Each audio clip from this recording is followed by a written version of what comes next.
چقدر از حواسمون در بازاریابی عصبی کمک میگیریم و آیا اصلاً در زندگی روزمره بهش توجه میکنیم؟ سلام، من دکتر وکیل هستم از تیم بینا مدیران و با قسمت 5 بازاریابی عصبی در خدمت شما هستم. در قسمت قبل از وظایف بخش‌های مختلف مغز گفتم و اثر اونها رو در تصمیم گیری هامون تشریح کردم. اگه بخوام از دستاوردهای تکنولوژی بگم تا یکم به روند علم و کار دانشمندا امیدوار بشیم، باید بگم که تجهیزات بسیاری همراه با تحقیقات مختلف از مدتها پیش اونور آبها مورد استفاده قرار گرفتند، مثل fMRI و EEG که از مغز و پمپاژ خون در اون تصویر برداری می کردند و یا دوربین ها و حسگرهای آی ترکینگ که از طریق ردگیری چشمی و یا تغییرات ماهیچه های چهره این امکان رو فراهم میکنه تا بتونیم از دید مشتری ها به تمام ویژگی های محصول و تبلیغاتش و محل عرضه و سایر المان های مرتبط با اون نگاه کنیم. اما حالا که ما در اینجا دسترسی به این تجهیزات نداریم چه کار باید بکنیم؟ مهمترین راهکار موجود استفاده از حواس طبیعی افراد هست.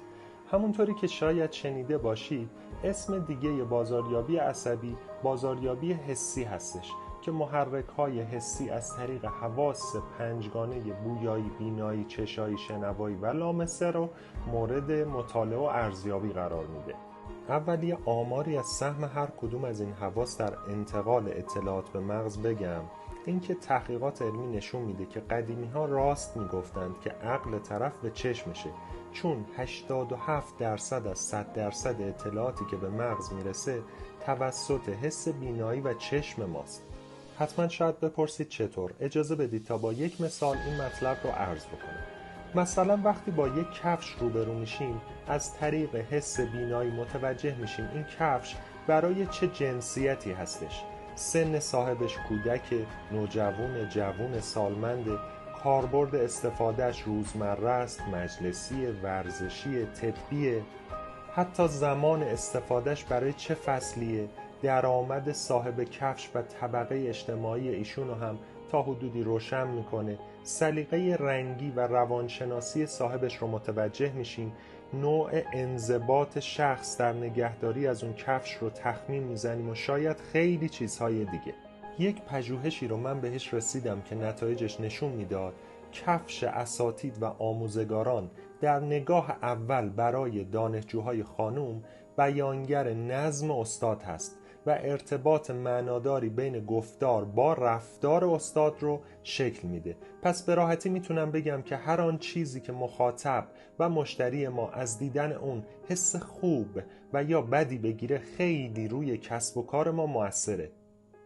و در دنیای امروزی با بهره‌گیری از علم روانشناسی رنگ‌ها به ایجاد هارمونی از کارت ویزیت و طراحیش گرفته تا آراستگی و نوع پوشش کارکنان و سرپرستان و مدیران و دکوراسیون‌ها و تابلوها و ویترین‌های زیبا، رنگامیزی و نورپردازی، نظم و نظافت اشیا و مکان‌های مختلف، نوع پذیرایی به همراه اسباب و وسایل اون و محل ارائه محصول تا آخرین صحنه‌ای که مشتری‌ها در اونجا به پرداخت هزینه‌ها میرسند، برندهای موفق رو در رقابت قرار داده تا حتی فضاهای مجازی هم تحت تأثیر این جنگ‌های تجاری واقع بشند. جدای از تأثیرات انرژی موجود در عناصر محل کار که به عنوان خانه دوم کارکنان در نظر گرفته میشه و شاید در برخی از کسب و کارها به عنوان خانه اول و محل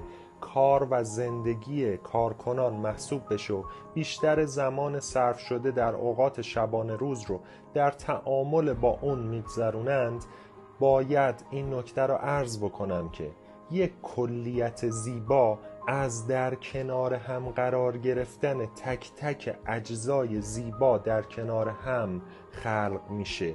اما متاسفانه گاهی نگاه مدیران کسب و کارهای کوچک به این موارد همچون صرف هزینه‌های غیر ضروری هستش و اونقدر یا دچار خودکمبینی یا خود بزرگبینی هستند که از سرمایه‌گذاری روی این موارد غفلت می‌کنند.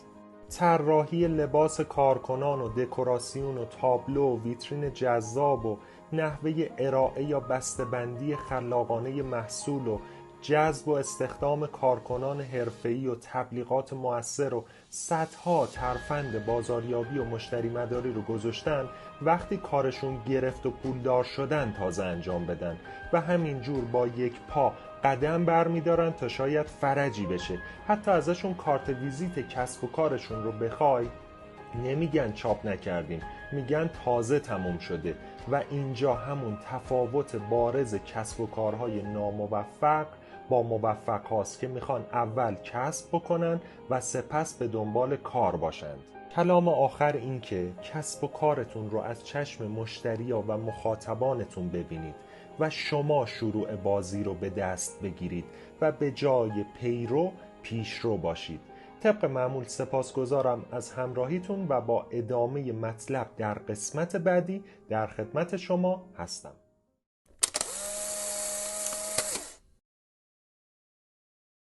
بینام ایران.